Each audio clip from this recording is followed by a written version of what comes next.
উপদেষ্টা আসিফ মাহমুদের পদ বেশি দিন নাও টিকতে পারে। বিএনপি সিরিয়াসলি আসিফের পদ খেয়ে দিতে রাজপথে নেমেছে।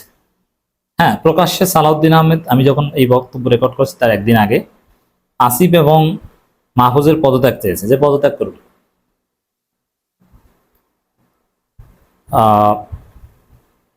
জামাতের লোকজনও উপদেষ্টাদের প্রতি ক্ষিপ্ত।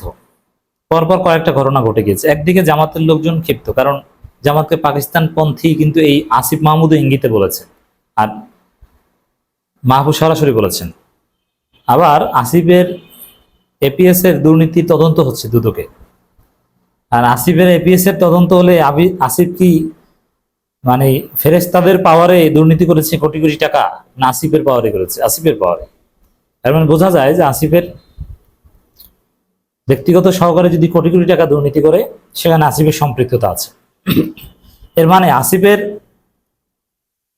ব্যক্তিগত সহকারী মুয়াজ্জেমের বিরুদ্ধে দুদক তদন্ত করছে, এর একটা অর্থ হচ্ছে কার্যত আসিফ মাহমুদের বিরুদ্ধে দুদকের তদন্ত চলছে। তো এই জায়গাটায় এই নতুন বাংলাদেশে পদে থাকাটা কঠিন হবে এভাবে দুর্নীতি করে। আর দুর্নীতি করেছে এটা প্রমাণিত, মোটামুটি এটা এখন ওয়েল নোন। বিভিন্ন পত্রিকা এসেছে কিভাবে আসিফ মাহমুদ কোথা থেকে কি টাকা খেয়েছে, এবং তার বাবার শখ জেগেছিল যে তিনি কি করবেন,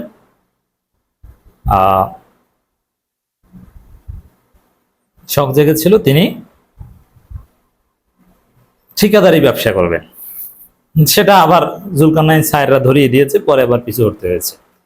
মানে এরকম অনেক দুর্নীতির খবর সামনে আসবে, তখন বেশি দিন থাকতে পারবেন না। এখন যেটা ঘটেছে আর একটা ঘটনা, বিএনপির যে ইশরাক, এরা আসিফের বিরুদ্ধে লেগেছে। ইশরাকের লোকজন আসিফ মাহমুদকে নগর ভবনে অবাঞ্ছিত ঘোষণা করেছে, তালা দিয়েছে। এখন আসিফকে অবাঞ্ছিত ঘোষণা করেছে, এটাকে আপনি গুরুত্বহীন বলতে পারেন না। মানে এই সব পরিস্থিতি একসাথে ডিল করা কঠিন। এখন বিএনপির লোকজন আসিফকে অবাঞ্ছিত ঘোষণা করেছে, এটা ডিল করা সম্ভব ছিল, কিন্তু একদিকে বিএনপির লোকজন আসিফকে অবাঞ্ছিত ঘোষণা করছে, আর একদিকে আসিফের বিরুদ্ধে কার্যত দুর্নীতির অভিযোগ আসছে, আর একদিকে জামাতকে পাকিস্তানপন্থী বলছে। আর জামাত আঙ্গুল চুষবে, তাকে চাইবে? চাইবে না।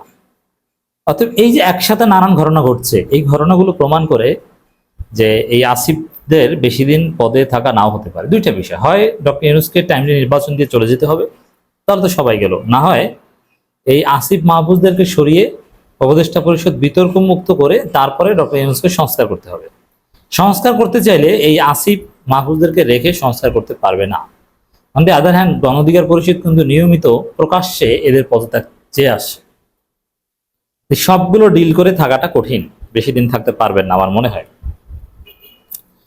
উচ্চ আদালতের রায় ও নির্বাচন কমিশনের প্রজ্ঞাপন অনুযায়ী ঢাকা দক্ষিণ সিটি কর্পোরেশনের মেয়রের দায়িত্ব ইশরাক হোসেনকে বুঝিয়ে দেওয়ার দাবি জানিয়েছেন তার সমর্থকরা। দেখেন, এখানে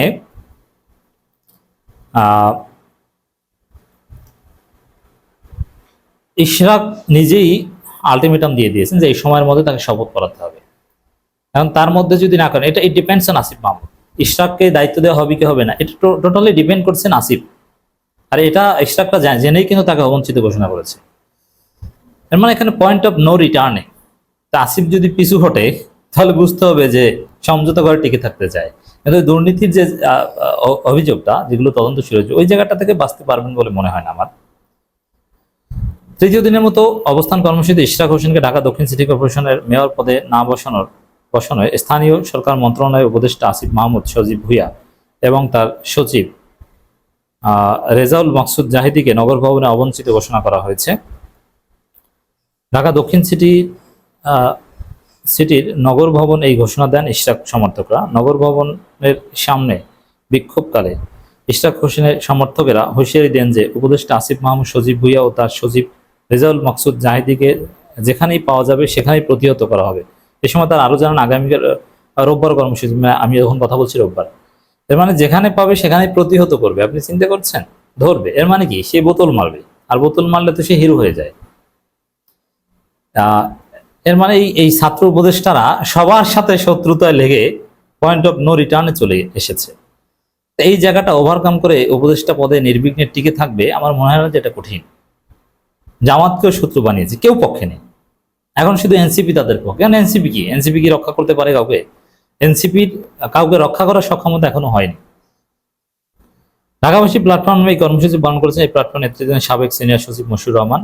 মানে এটা সাবেক সিনিয়র সচিব মশিউর রহমান, মানে গুরুত্বপূর্ণ লোক নেতৃত্বে। এটা এগুলো সব বিএনপির হাইকমান্ড তারেক রহমানের কনসার্নই হচ্ছে, আমরা জানি। অতএব এই হাই প্রোফাইল আন্দোলনের মুখে কিভাবে টিকে থাকবেন Asif Mahmud? That's great question. তো এই বিষয়গুলো বিবেচনায় যেগুলো ঘটছে একের পর এক বা চারদিকে, তাতে আসিফ মাহমুদের বেশি দিন পদে থাকা হবে না হয়তো।